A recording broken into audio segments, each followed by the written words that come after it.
Haleluya. Tuhan, Engkau setia Tuhan. Oh Yesus, terima kasih. Kami percaya bahwa Engkau Allah yang setia Tuhan.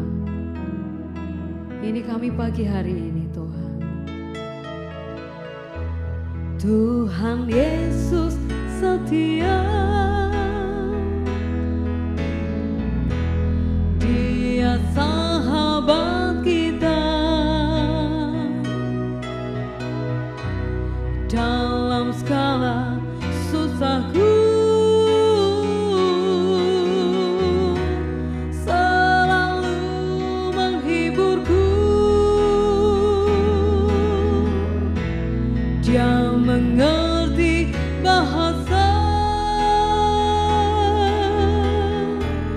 tetesan air mata waktu badai mengamuk dan gelombang menerpa. Tuhan Yesus setia. Tuhan Yesus setia. Dia sahabat kita dalam segala susahku.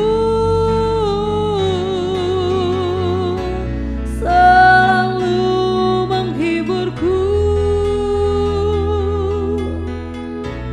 Dia mengerti bahasa tetesan air mata waktu badai mengamuk dan gelombang menerpa.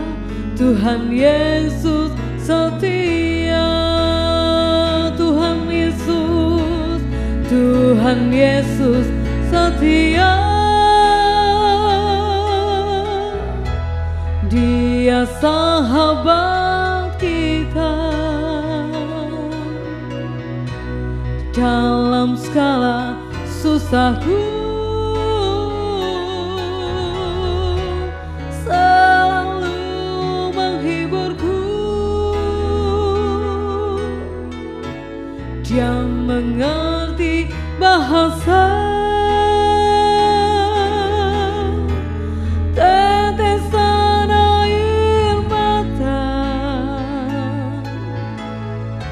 waktu badai mengamuk dan gelombang menerpa. Tuhan Yesus setia. Waktu badai mengamuk dan gelombang menerpa. Tuhan Yesus setia. Kami percaya Tuhan, badai mengamuk dan gelombang menerpa. Tuhan Yesus setia. Haleluya. Kami percaya Tuhan, kami percaya Yesus. Haleluya.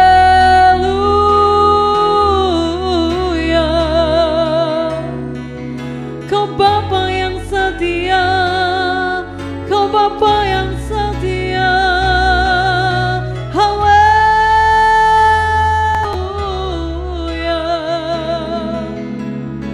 Terima kasih Tuhan, terima kasih Yesus.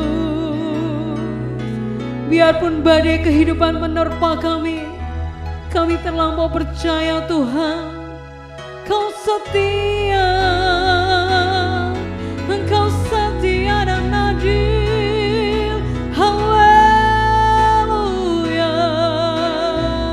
Haleluya. Haleluya. Syukur kami naikkan Tuhan. Kau mengerti Tuhan setiap hati kami, setiap tetesan air mata kami. Haleluya. Oh, syukur kami naikkan Tuhan. Haleluya, haleluya. Syukur kami naikkan Tuhan. Oh Jesus, haleluya.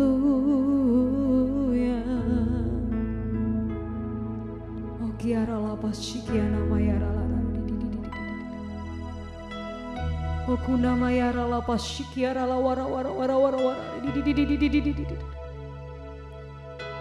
Oh kiara mayara pas shikiana yara lara. Haleluya Tuhan. Kami telah mau percaya Tuhan, kami memiliki Allah yang setia, Bapa yang mengasihi kami. Kami tahu bahwa hidup kami tidak akan semakin mudah ke depan, tetapi kami memiliki Allah yang dahsyat, Bapa yang mengasihi kami, Tuhan Yesus yang luar biasa, yang sanggup memberikan kekuatan. Terima kasih Tuhan buat pagi hari ini. Engkau mengerti setiap hidup kami. Engkau mengerti setiap hati anak-anak-Mu di tempat ini Tuhan. Ini kami Tuhan. Kami rindu, kami lebih dan lebih lagi Tuhan menyenangkan hati-Mu. Berfirmanlah pagi hari ini Tuhan. Kiranya memberkati hamba-Mu yang menyampaikan firman-Mu. Kiranya kuasa Roh Kudus-Mu Tuhan sendiri yang akan menuntun. Biarkan firman-Mu menjadi rema dan menjadi sesuatu yang luar biasa buat hidup kami, yang menuntun kami lebih dan lebih lagi Tuhan. Terima kasih Tuhan Yesus. Terima kasih Bapa. Kami rindu hidup kami menjadi berkat. Kami rindu hidup kami lebih lagi dipenuhi dengan kuasa Roh Kudus-Mu. Kami serahkan pagi hari ini hanya di dalam nama Tuhan Yesus Kristus. Haleluya. Amin. Shalom Bapak Ibu yang dikasihi Tuhan. Selamat pagi, selamat berjumpa kembali di dalam ibadah online Gereja GKI Pondok Daud. Pagi hari ini kita akan belajar bersama-sama tentang integritas orang Kristen. Berbicara tentang integritas, itu sangat erat kaitannya dengan jati diri seseorang. Seluruh kehidupannya, baik internal maupun eksternal, berjalan dengan harmonis, tanpa kepalsuan atau kemunafikan.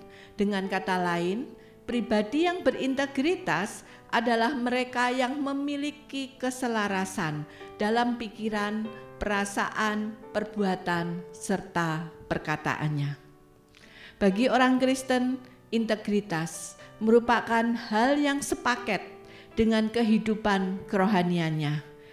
Hidup berintegritas menjadi gambaran hidup orang-orang percaya yang tercermin dari sikap sehari-harinya, entah saat dia berada di tempat umum atau dia sedang sendirian. Alkitab menunjukkan bahwa orang yang berintegritas mempunyai hubungan atau pergaulan yang erat dengan Tuhan. Misalnya Nuh, Abraham, Daud, dan Paulus. Mereka selalu berusaha hidup benar, mau terus belajar dan menjadi pelaku firman yang setia. Lalu bagaimana caranya agar kita bisa menjadi pribadi yang punya integritas? Ada 3 tokoh Alkitab yang memiliki integritas tinggi di dalam kehidupannya. Mari pagi hari ini kita mau belajar dari ketiga tokoh Alkitab berikut yang menjunjung tinggi nilai integritas di dalam kehidupan mereka. Yang pertama kita mau belajar dari Yusuf. Yusuf memiliki integritas yang tinggi di dalam kejujuran. Hal ini bisa Bapak Ibu baca di Kejadian 39 ayat 1 sampai 23. Tetapi pagi hari ini saya ingin membacakan dari Kejadian 39 yang di ayat 3 dan 4. Setelah dilihat oleh tuannya bahwa Yusuf disertai Tuhan, dan bahwa Tuhan membuat berhasil segala sesuatu yang dikerjakannya, maka Yusuf mendapat kasih tuannya dan ia boleh melayani dia. Kepada Yusuf diberikannya kuasa atas rumahnya dan segala miliknya diserahkannya pada kekuasaan Yusuf. Kita lanjutkan dengan ayat 9. Bahkan di rumah ini ia tidak lebih besar kuasanya daripadaku, dan tiada yang tidak diserahkannya kepadaku selain daripada engkau, sebab engkau istrinya. Bagaimanakah mungkin aku melakukan kejahatan yang besar ini dan berbuat dosa terhadap Allah? Dari kisah ini kita bisa belajar daripada kehidupan Yusuf. Yusuf adalah orang yang disertai Tuhan, orang yang diberkati Tuhan, sehingga apapun yang dikerjakannya menjadi berhasil. Dan Potifar, tuan daripada Yusuf, mengetahui hal ini, maka dia menyerahkan seluruh isi rumah tangganya itu di bawah kepercayaan daripada Yusuf. Tetapi pada satu hari, istri daripada Potifar ingin mengajak Yusuf tidur bersama, tetapi Yusuf tetap menjaga integritasnya dan dia menolak ajakan daripada istri Potifar, sekalipun dia tahu apa yang akan dialami ketika dia menolak kehendak daripada istri daripada majikannya. Rasa hormat kepada Tuhan membuat ia tidak mau berzina dengan istri majikannya dan memilih lari, bahkan menerima risiko difitnah, dan pada akhirnya dia harus masuk di dalam penjara. Seberapa sering kita meremehkan atau mengesampingkan integritas dalam pengambilan keputusan? Maukah kita mengorbankan tawaran atau jalan pintas yang tampaknya menggiurkan demi menyelamatkan masa depan kita? Ataukah kita mementingkan kenikmatan sesaat yang akan memberi dampak buruk di kemudian hari? Bapak Ibu yang dikasihi Tuhan, setiap pagi kalau kita boleh bangun, bernapas dan beraktivitas, artinya saudara masih diberi kesempatan untuk menjalani hidup yang lebih baik. Jadi gunakanlah dengan mengambil keputusan-keputusan yang benar di dalam Tuhan. Karena kita tahu keputusan kita hari ini akan memberi dampak pada kehidupan kita di masa yang akan datang. Di dunia berlaku hukum tabur tuai. Oleh karena itu mari Bapak Ibu kita tabur yang terbaik. Kita tabur firman Tuhan. Kita tabur kehidupan sesuai dengan integritas Kristus. Saya percaya masa depan kita akan diberkati dan menjadi dahsyat dan luar biasa. Oleh karena itu Bapak Ibu, kita harus tegas di dalam kehidupan ini. Ketika semua kolega menyalahgunakan dana atau properti perusahaan, akankah kita ikut-ikutan? Jawabannya ada di dalam diri saudara. Ketika saudara menjadi seorang pemimpin, apakah saudara benar-benar memprioritaskan kesejahteraan karyawan, atau itu hanya menjadi wacana di dalam pidato saudara di dalam perusahaan? Integritas Bapak Ibu tidak hanya berlaku di dalam profesi, di dalam dunia bisnis, jabatan, atau pelayanan kita, tetapi integritas juga berlaku di dalam rumah tangga kita.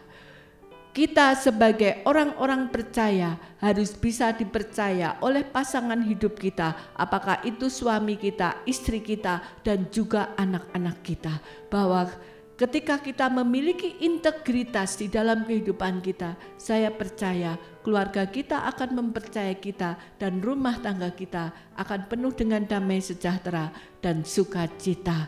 Janganlah kita tidak memiliki integritas juga di dalam perkataan kita. Jika kita berkata kepada seseorang, kita ucapkan A, maka kepada yang lain jangan sampai kita berkata B, dan kepada yang lain lagi berkata C. Bapak Ibu, ini menunjukkan bahwa kita tidak memiliki integritas, tetapi Tuhan mau kita memiliki integritas di dalam Kristus. Kita menjadi orang yang bisa dipercaya baik di dalam perkataan maupun perbuatan kita. Belajarlah seperti Yusuf, memiliki integritas di dalam kejujuran. Yang kedua, kita belajar dari Daniel. Daniel memiliki integritas di dalam komitmen. Kita baca dari Daniel 6 ayat 10 sampai 12. Sebab itu Raja Darius membuat surat perintah dengan larangan itu demi didengar Daniel bahwa surat perintah itu telah dibuat. Pergilah ia ke rumahnya. Dalam kamar atasnya ada tingkap-tingkap yang terbuka ke arah Yerusalem. 3 kali sehari ia berlutut, berdoa serta memuji Allahnya seperti biasa yang dilakukannya. Lalu orang-orang itu bergegas masuk dan mendapati Daniel sedang berdoa, bermohon kepada Allahnya. Kita tahu bahwa Daniel mendapat posisi sebagai pejabat yang tinggi di kerajaan Media Persia. Dan hal ini tentu saja membuat para pejabat yang lain menjadi iri hati dan tidak senang dengan keberadaan Daniel. Oleh karena itu mereka berusaha untuk menjatuhkan Daniel, sehingga mereka mempengaruhi Raja Darius untuk mengeluarkan perintah terkait larangan ibadah kepada siapapun kecuali kepada raja. Namun bagaimana sikap daripada Daniel?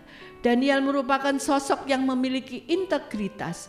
Ia teguh memegang komitmennya dalam doa untuk tidak menyembah kepada berhala. Bahkan dimasukkan ke gua singa pun itu tidak menggoyahkan iman percayanya kepada Kristus. Tidak menggoyahkan sikap hatinya kepada Allah. Bapak Ibu yang dikasihi Tuhan, integritas berarti memegang komitmen dan loyalitas. Mereka yang punya integritas akan menepati janji dan mempertahankannya sampai akhir, walaupun untuk itu dia harus melakukan pengorbanan. Sebaliknya, kegagalan dalam memenuhi komitmen seringkali mencerminkan lemahnya integritas daripada seseorang. Sebagai orang Kristen, sudahkah kita berkomitmen terhadap iman kita? Apakah janji yang kita ikat dengan Tuhan mulai digoyahkan oleh situasi dan kondisi yang kita hadapi? Apakah iman kita mudah dipengaruhi oleh orang-orang di sekitar kita, oleh lingkungan kita, oleh keluarga, atau berbagai persoalan yang sedang melanda di dalam kehidupan kita? Mari kita belajar membangun integritas seperti Daniel dengan menjaga komitmen kita terhadap Tuhan serta mentaati firman-Nya. Yang ketiga, kita belajar dari Nabi Habakuk. Habakuk memiliki integritas dalam tanggung jawab. Habakuk 3 ayat 17 sampai 19. Sekalipun pohon ara tidak berbunga, pohon anggur tidak berbuah, hasil pohon zaitun mengecewakan, sekalipun ladang-ladang tidak menghasilkan bahan makanan, kambing domba terhalau dari kurungan, dan tidak ada lembu sapi dalam kandang, namun aku akan bersorak-sorak di dalam Tuhan, beria-ria di dalam Allah yang menyelamatkan aku. Allah Tuhanku itu kekuatanku. Ia membuat kakiku seperti kaki rusa. Ia membiarkan aku berjejak di bukit-bukitku.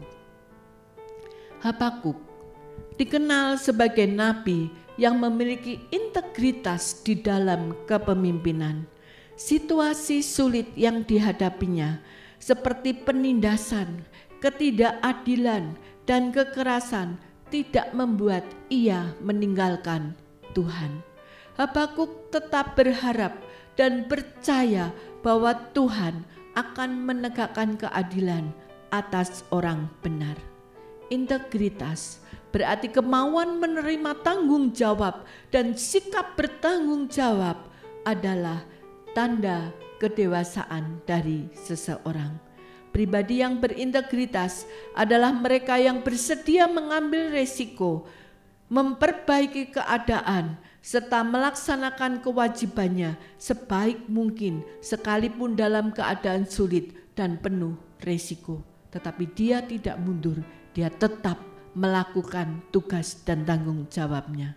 Orang Kristen yang mempunyai integritas mampu bersukacita di dalam Tuhan meskipun situasinya tidak baik atau ditimpa kesukaran.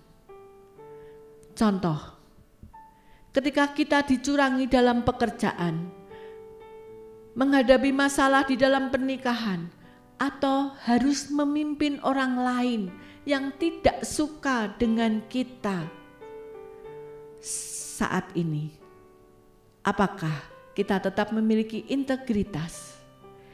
Kita tetap setia, percaya, dan mengandalkan Tuhan. Kita tidak mundur dari tugas dan tanggung jawab kita, atau kita mau lari dari permasalahan? Kita meragukan kuasanya dan meninggalkan iman kita.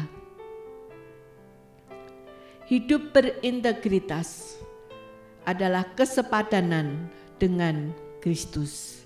Di dalam Filipi 2 ayat 5 dikatakan, hendaklah kamu dalam hidupmu bersama menaruh pikiran dan perasaan yang terdapat juga dalam Kristus Yesus. Di tengah banyak kepalsuan dan kepura-puraan di dunia ini, kita sebagai orang Kristen seharusnya sudah punya fondasi yang benar, yaitu Tuhan. Jadi padankanlah hidup kita dengan pikiran dan perasaan Kristus. Dengan demikian integritas kita dapat menjadi inspirasi bagi mereka yang belum mengenal Tuhan. Amin. Mari kita bersama-sama berdoa pagi hari ini. Bapa di surga, pagi hari ini berbicaralah kepada kami pribadi lepas pribadi. Kalau Engkau mendapati kami masih lemah di dalam integritas, kalau Engkau mendapati kami melakukan sesuatu yang membuat integritas kami menjadi tercemar atau tercoreng, mari Bapa, berbicaralah di dalam hati kami masing-masing agar kami memiliki kesempatan untuk memperbaiki kehidupan kami, untuk memperbaiki integritas kami, sehingga kami sebagai anak-anak-Mu bisa mencerminkan integritas Kristus di dalam kehidupan kami, baik di dalam kejujuran, di dalam komitmen, terlebih saat Engkau percayakan kepada kami sebuah pelayanan. Karena kami tahu Tuhan, ketika kami melayani Engkau, maka kami memimpin orang lain atau membawa orang-orang lain ini kepadamu. Oleh karena itu, tolong setiap kami pada pagi hari ini untuk kami memiliki integritas Kristus. Terus bentuk kami Tuhan, karena kami rindu di dalam setiap langkah kehidupan kami boleh memancarkan kemuliaan-Mu, kami boleh menjadi garam dan terang dunia. Hidup kami bisa memotivasi orang lain untuk datang kepadamu. Hanya di dalam berkat Tuhan Yesus Kristus kami percaya semua itu akan terjadi di dalam kehidupan kami. Terima kasih Bapa, di dalam nama Tuhan Yesus kami berdoa dan mengucap syukur. Haleluya. Amin.